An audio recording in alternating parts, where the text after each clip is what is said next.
What's up, Graham? It's Guys here. Now, here's the thing. If you're already wealthy, it's easy to find new ways to make money. But if you have nothing to fall back on, it's not exactly looking so good. It was recently found that just 30% of the poorest American families have a savings account. Millions of working Americans still can't afford food and rent. 54% say they're living paycheck to paycheck. Inflation is said to be crushing the middle class. And on average, $500,000 is the amount it would take to make them feel financially secure. Fortunately, though, there is a solution for anyone who wants to build up their wealth, starting from nothing, and it does not involve the same cookie-cutter advice listed in every single article like save 15% of your income, invest in a 401k, live below your means, don't go to Coachella, and make sure to get your free stuff down below in the description because it's worth all the way up to $1,000. Even though I admit it's still good advice and it's probably way better than what the majority of people are doing. But in terms of effectively and realistically building your wealth starting from nothing, regardless of your education and background, these are my own recommendations that I have learned firsthand because there are some step-by-step rules that anyone can follow that work incredibly well and don't cost you a single penny. Besides, of course, one like on the video. It helps out my channel tremendously, and it also gives me a good indication if this is something you want to hear more of. So if it is, let me know by hitting the like button and I can do more like this in the future. So thank you guys so much, and now with that said, let's begin. Alright, so my first piece of advice before we go into these step-by-step specifics is just this: be careful who you listen to. There's a lot of people out there who are totally broke, but who love to give financial advice at any chance they could get. These are the kinds of people who tell you that only poor people get loans, that credit cards are bad, that you have to go to college to be successful, and that you shouldn't start a business because it's too risky. Don't get me wrong, usually the people who tell you these things have really good intentions and they believe it themselves. But the fact is, if you really want to build your wealth, you have to go against the grain and do what most people are not doing, and that includes listening to people who are where you want to be. Those are the people who have done what you want to do, and chances are that is the advice you should be listening to. The second, if we're being honest and realistic here, if you want to build your wealth starting without any money,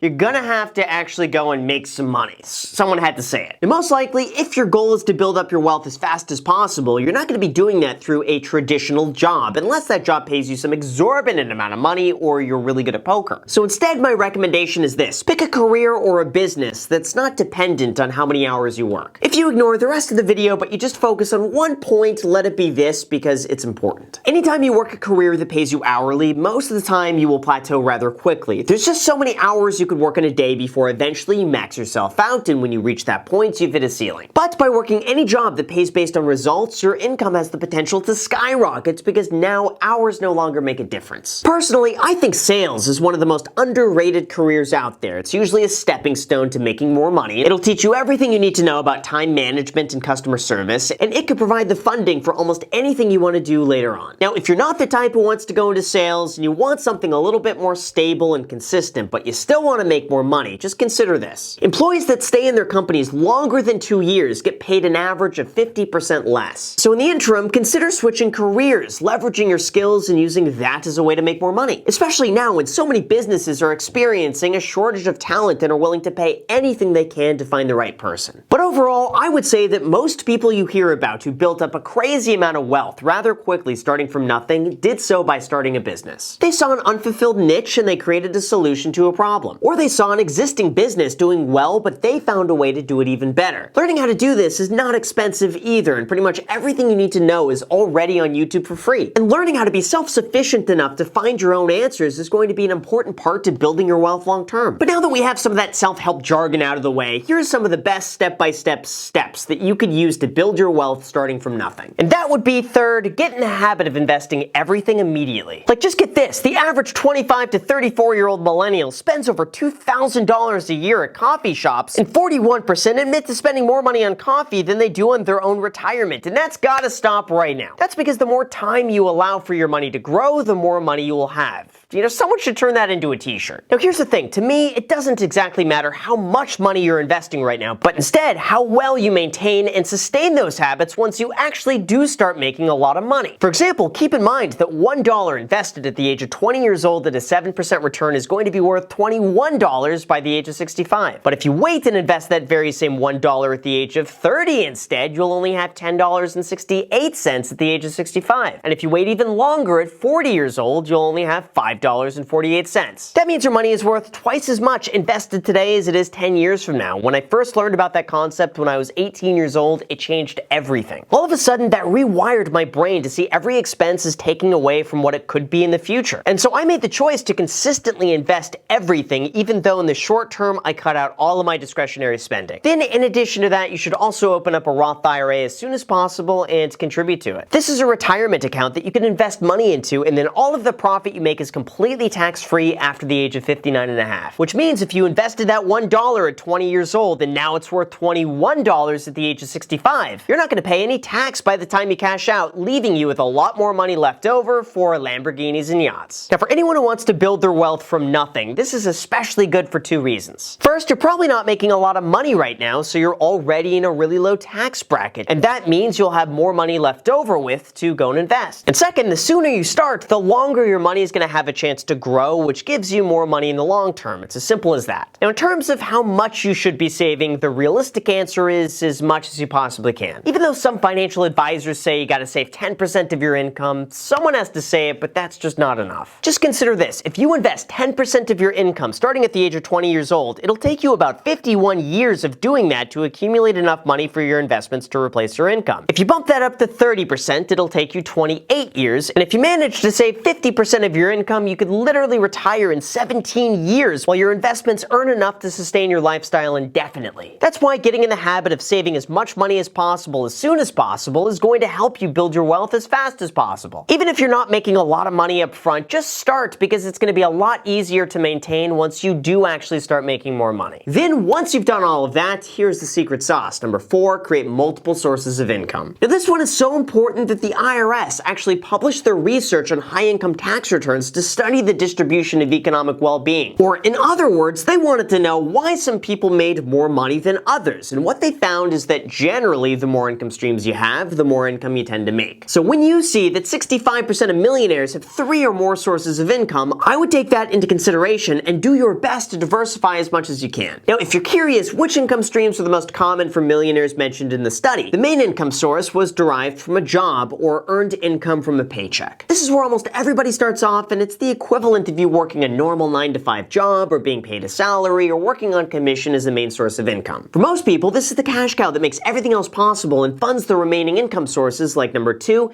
dividend income. This is probably the easiest second income source that pretty much everyone watching could start literally right now, and it's as simple as this. Go to any free stock trading brokerage like Public down below in the description, because they will give you a free stock worth all the way up to $1,000 when you use the code GRAHAM. Then go and buy any dividend stock out there and bam, you're done. Depending on what you buy, dividends could range anywhere from 0.6% if you're investing in Apple to 7.6% if you're buying AT&T. Generally, the higher the dividend, the more risk you take, but you could even throw it in something like a broad index fund like VFIX, which pays you 1.3% a year. The third, closely related to that, is capital gains. This is what happens when you sell an investment for profit, and the amount of money you make is what's called your capital gain. And even better, if you hold that investment for longer than a year, it's going to be taxed at long-term capital gains rates, which is a lot lower than the taxes you pay from actively working. And if you make under $40,000 a year, the long-term capital gains tax rate you will pay is 0%. The fourth, another income source could be interest income. This is what happens when you keep your money in a high-yield savings account or pretty much any bank account that pays you interest. At the end of the year, they will issue you a 1099 interest form that you report to the IRS as another source of income. Now, fifth, once you start earning enough money, you can also branch out to this one, and that would be rental income. Now, personally, this is my favorite from the entire list, and it's where I placed most of my focus throughout the last 10 years in terms of buying properties, fixing them up, and then renting them out for cash flow. For most people who want to invest their money and build wealth, real estate has so many tax advantages that make it very unique and profitable for anyone who wants to spend their time learning how to do this. For example, if the property goes up in value over time, that could be long-term capital gains if you sell it. If you rent your property out for a profit, that would be rental income. And then you could reinvest your profits back into the stock market to make even more money. I've also seen so many articles out there that claim that 90% of millionaires are invested in real estate. And even though I can't find any studies to back this up, I would not be surprised if quite a few millionaires hold some of their wealth in real estate as a way to hedge inflation or as a place to live. And then finally, number 6, we have the income that you make from working a second job or a side hustle. I seriously honestly think this is probably one of the most underutilized income sources that people are not taking advantage of, and that stops today. Working on any sort of side business that has the potential to grow completely independent from your main source of income is not only a good way to make more money, but also diversify in case something happens to your main job and you have nothing left to fall back on. I just want you to think about this and ask yourself the question, what do you do between the hours of 6 p.m. and midnight every single night? That is 6 hours a day, or almost an entire full work day every single day that most people don't utilize at all. This is the perfect chance to leverage your time, make more money, and use the resource that all of us have the exact same amount of, and that would be time. And finally, since $500,000 is the amount that would make most Americans feel financially secure, let's break down exactly what you'll need to reach that goal and how long it'll realistically take if you start from nothing. First, for purposes of this calculation, I will assume that you at least have the average annual salary of $31,000 a year. And I understand that some people watching this will have to build up to that, which if that's the case, you're best off figuring out exactly what you want to do and make a plan to build up to a consistent paycheck. And if you're making at least that or more than that, well, perfect, we can go on to the second step, and that would be minimize all of your costs at all costs. Like it's said that the average American spends $18,000 a year on non-essential items, and this is something that nearly everybody could begin cutting back on immediately. This means living with parents if you have that choice available to you, or living with roommates, or moving further away if you don't mind a longer commute, or anything you can right now to reduce your housing cost first. From there, make sure to cook food at home, avoid eating out, drive a good, reliable used car that's decent on gas, and otherwise only buy things that you absolutely need. By doing this, you're going to have more money left over, which then brings us on to number third. I'll assume that with a $31,000 income, living frugally and cutting back on discretionary spending, you should be able to save about $200 a month or $2,400 a year. If that's the case, open up a Roth IRA and invest all of that into a broad market index fund that tracks the entire market like VT Sachs. Now you'll get tax-free profits, long-term growth, a bit of a dividend, and you'll see some consistent savings. And if you're able to save even more than that, then smash the like button for the YouTube algorithm. Now fourth, I think this is the fun part, but find a side hustle or part-time work that you could do after normal hours. Maybe this could be working as a restaurant server, starting a side business, or doing anything for a few hours a night just to earn a little extra money. Even assuming an extra $35 a night, 4 nights a week, that's an extra $560 a month that you could use towards investing in a Roth IRA. And then once you have enough saved up, we can move on to number 5, and that would be switch jobs. Like I mentioned earlier, workers who switch jobs every 2 to 3 years wind up making significantly more money than those who stay within the same company. And even switching jobs once sees an average pay raise of 15%. And if you're able to increase a $31,000 a year career by 15%, that's an extra $390 a month that you could save. When you combine all of that together with the side hustle that even makes $35 a night, 4 nights a week, that's $950 a month in savings. And if you literally just maintain that, you could reach your $500,000 target in 18 years at an 8% return. And after 30 years, you'll have $1.5 million,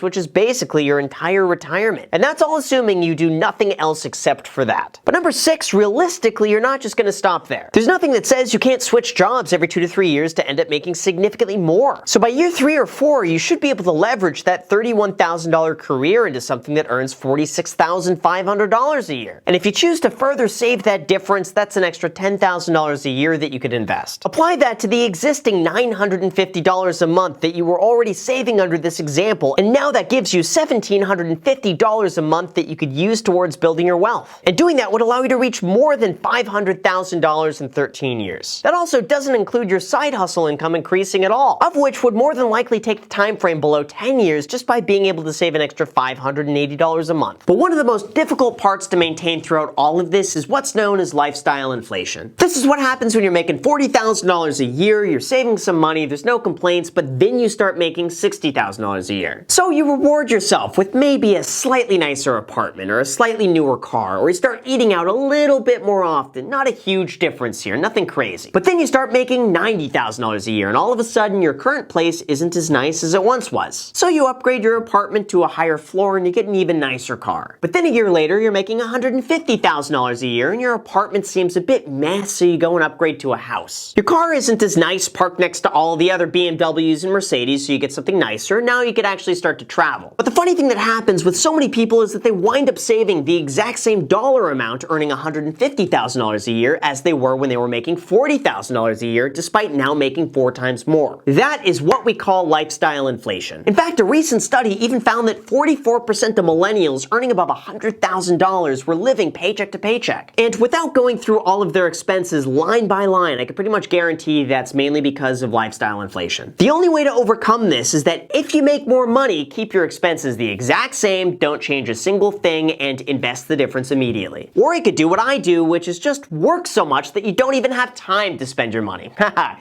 there you go, big brain. But all in all, by doing this, it's entirely possible to grow your wealth from $0 to $500,000 in 10 years, even without a crazy high income. Now, I understand that even by reducing your expenses, living below your means, switching companies, investing the difference, and doing everything else listed here, it's easier said than done. But it is entirely possible if you're dedicated to increasing your income, sacrificing short-term discretionary spending for the sake of investing more, pushing yourself outside your comfort zone and making it a goal you have to achieve. This is something absolutely doable over the next 10 years, and with a decade's worth of sacrifice, you have the potential to set yourself up for the rest of your life, and it all begins right here as soon as you smash the like button for the YouTube algorithm. So with that said, you guys, thank you so much for watching. I really appreciate it. As always, make sure to subscribe and hit the notification bell. Also, feel free to add me on Instagram. My posts are pretty much daily, so if you want to be a part of it there, feel free to add me there, as on my second channel, The Graham Stephan Show. I post there every single day. I'm not posting here, so if you want to see a brand new video from me every single day, make sure to add yourself to that. Thank you so much for watching, and until next time.